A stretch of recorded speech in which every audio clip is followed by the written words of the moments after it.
नमस्ते, प्रणाम, जय श्री राम मित्रों। हम हैं आप सभी के अवधि गायिका वैष्णवी। हमारी पूजा। आवा भैया, आप सबका एक बहुत प्यारा सा माता रानी का गीत सुनाए चलते भजन कैसे लागे कमेंट कर जाइए। अच्छा लागे तो वीडियो को लाइक शेयर जरूर करें। कहना है।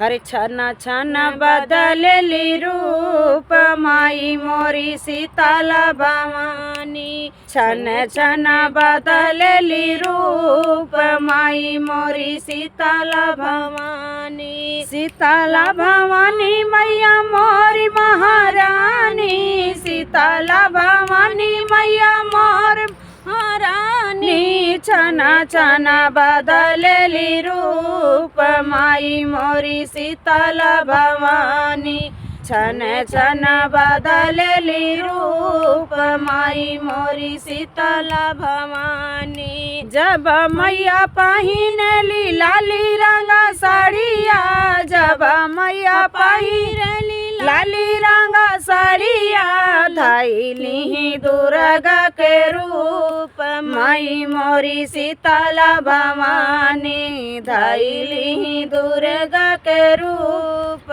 माई मोरी सीताला भवानी। छना छना बदलली रूप माई मोरी सीताला भवानी। जब मैया पहिनली हरी रंग साड़िया, जब मैया पहिनली हरी रंग साड़िया, धैली गौरा के रूप माई मोरी सीताला भवानी, धैली गौरा के रूप माई मोरी सीताला भवानी।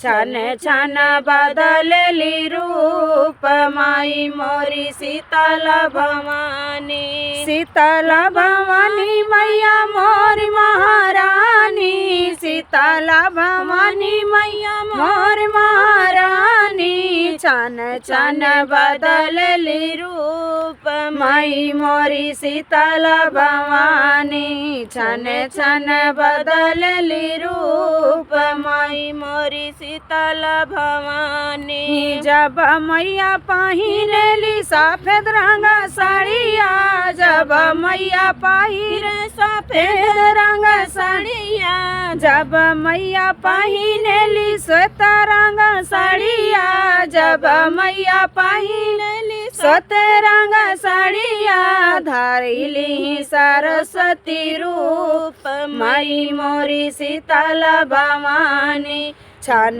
छन बदलली रूप माई मोरी सीताला भवानी। जब मैया पहिरली काली रंग साड़िया, जब मैया पहिरली काली रंग साड़िया, धैली काली के रूप माई मोरी सीताला भवानी, धैली काली के रूप माई मोरी सीताला भवानी। छन छन बदलली रूप माई मोरी सीताला भवानी। जब मैया पहिनली अरे जब मैया पहिरली पीली रंग साड़िया, जब मैया पहिरली पीली रंग साड़िया, धैली सीताला के रूप माई मोरी सीताला भवानी, धैली सीताला के रूप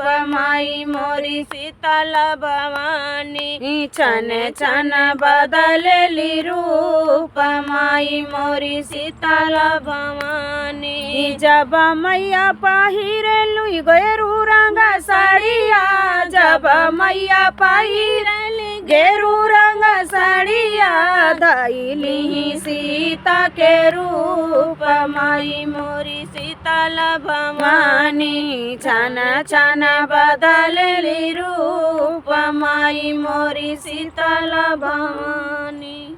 तो भैया हो कैसे लागी प्यारा सा गीत, आप सब कमेंट करके जरूर